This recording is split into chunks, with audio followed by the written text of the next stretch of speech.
એમણે જે વાત કરી હતી કે ગોંડલમાં 500 કિલોમીટર દૂર જે લોકો બેઠા છે ગોંડલ આવીને બતાવે, તો મેં આવતીકાલે ગોંડલ જાઉં છું, ત્યાં લોકોને મળીશું, ધાર્મિક સ્થળની મુલાકાત લઈશ, આશીર્વાદ લઈશ, અને જે ગોંડલના પ્રખ્યાત સ્થળો છે, ગોંડલની પવિત્ર ભૂમિ ભગવતસિંહજીએ જે ગોંડલ બનાવ્યું છે, ગોંડલના અમે દર્શન કરીશું.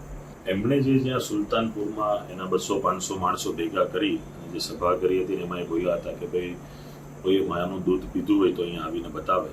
તો ગોંડલ છે એ કોઈની જાગીર નથી, કોઈને બાપ દાદાની પેઢી નથી.